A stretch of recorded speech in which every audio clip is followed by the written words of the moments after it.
7 smart things to buy in your 20s if you want wealth later. I've got bad news. If you are saving money like your parents did, you are mathematically guaranteed to stay poor because the old rules are dead. If you were born after 1995, you are playing a rigged game.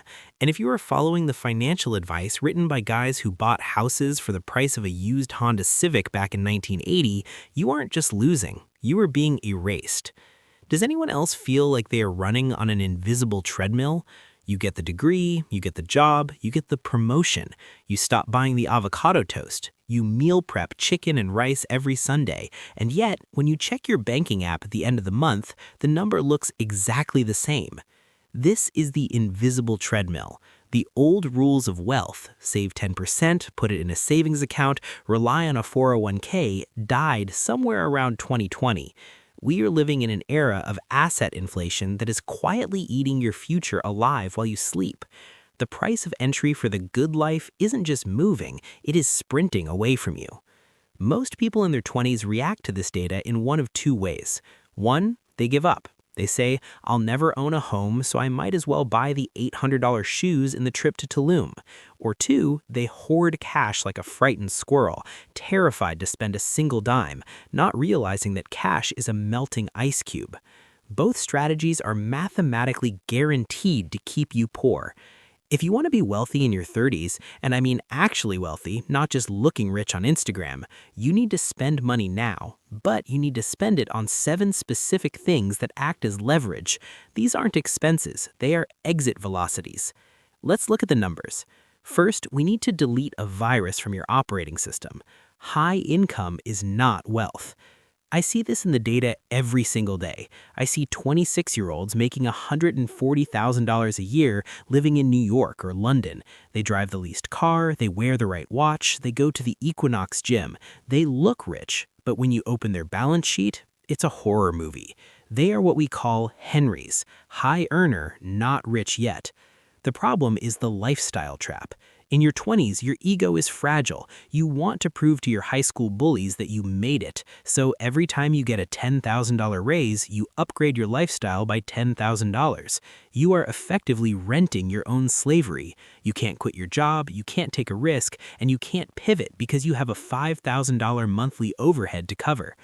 True wealth isn't the car. It is the gap between what you make and what you spend, multiplied by how well you invest that gap. If you spend your 20s buying status, you will spend your 30s buying survival. So what should you actually buy? I've crunched the numbers and broken this down into 3 tiers: the foundation, the accelerator, and the asset. Let's start with the foundation. These are unsexy, but without them, the math doesn't work. Purchase number 1, the boring health metrics. You think you're invincible. The actuarial tables say otherwise. In your 20s, your body can handle abuse, lack of sleep, bad food, cheap alcohol, but the bill comes due in your 30s and it comes with interest. I'm not telling you to buy a luxury gym membership you won't use. I'm telling you to buy data and maintenance, specifically comprehensive blood work and dental care. A cavity costs $150 to fix today. A root canal and crown costs $3,000 in 5 years. Health is the highest ROI investment because a medical crisis is the #1 destroyer of wealth in the United States. If your engine breaks, the car doesn't move. Fix the engine. Purchase number 2, sleep hygiene. Stop sleeping on a futon you found on the curb. The data on sleep deprivation is terrifying. If you are sleeping 6 hours a night, your cognitive function drops by about 30%. If your brain is your primary money-making tool and you are operating it at 70% capacity, you are leaving 30% of your potential income on the table. Buy a quality mattress. Buy blackout curtains. You spend 1/3 of your life here. If you optimize your sleep, you optimize your earning potential. Purchase number 3, the pay-to-play network. Now we move to the accelerator tier. Your network is your net worth. It's a cliche because it's true. But in your 20s, you usually don't have a network, so you have to buy one. This means paying for conferences in your specific industry, masterminds, and the expensive lunch where you treat a mentor. You are buying proximity. One conversation with someone playing the game at a higher level can save you 3 years of trial and error. The ROI on a $500 conference ticket where you meet a future business partner is infinite. Purchase number 4, High-income skills. Stop buying degrees, start buying skills. The university degree signals you can follow rules. A skill signals you can solve problems. Spend money on specific, hard skills. Data analysis, copywriting, sales negotiation, AI prompting. In the current economy, the market pays for competence, not credentials. If you can learn a skill that generates revenue for a business, you will never be poor. Spend $200 on a course, not $200 on bottle service. Purchase number 5, failure. This is the only time in your life you can afford to go to zero.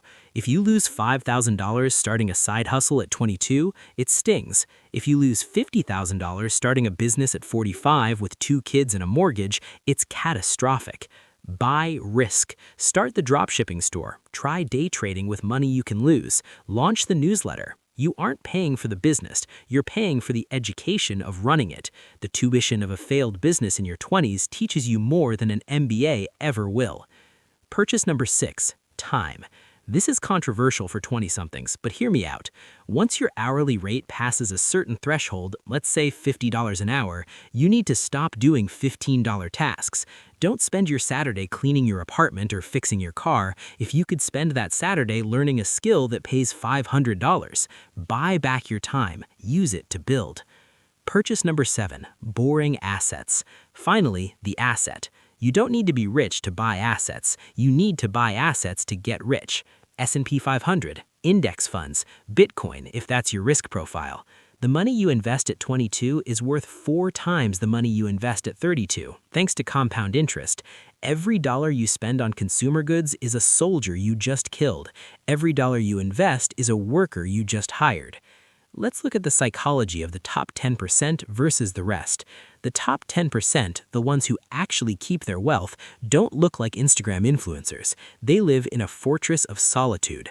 Because they bought financial literacy and assets in their 20s, they don't have Sunday scaries. They don't panic when the boss sends a passive-aggressive email. Why? Because they have FU money. They bought their freedom 10 years ago. The person who bought the luxury car at 24 is now stressed about the payments at 29. The person who bought skills and assets at 24 is now negotiating their salary from a position of power. The psychology shifts from how do I survive the month to how do I build the decade. It is a shift from defense to offense. Here's the twist, the secret that the data doesn't explicitly show you. When I listed those 7 things, you probably felt resistance. You thought, I don't have the money to buy courses or go to conferences. But you have the money for the new iPhone. You have the money for drinks on Friday. You have the money for the 3 subscription services you don't use. The twist is this: being cheap is expensive. It's expensive to have bad teeth. It's expensive to have no skills. It's expensive to have a weak network. It's expensive to rely on a single paycheck. You think you're saving money by not investing in yourself, but you're actually paying an ignorance tax every single day. The cost of not buying these 7 things is infinitely higher than the price tag attached to them. In your 20s, you are not a consumer. You are a startup, and startups that don't invest in R&D go bankrupt. So stop drifting. Here's your battle plan. Level 1, the beginner. Audit your bank statement and cancel the subscriptions. Buy a water flosser and commit to 8 hours of sleep. It's free. Buy 1 book on a specific skill this month. Actually read it. Level 2, the intermediate. Spend $300 on a certification that raises your earning potential. Set up an auto transfer of $100 a month into an index fund. Do not look at it. Level 3, the advanced. Book a ticket to 1 industry conference this year. Pay someone to do the chore you hate the most and use those 3 hours to work on your side hustle. The goalposts have moved. The economy is harsh, but the math is still the math. You can either buy things that depreciate and look rich now, or buy things that appreciate and be rich later. I want to know in the comments, what is the single dumbest purchase you made in your early 20s? Let's roast each other down there. I'm Peter Lewis. Class dismissed.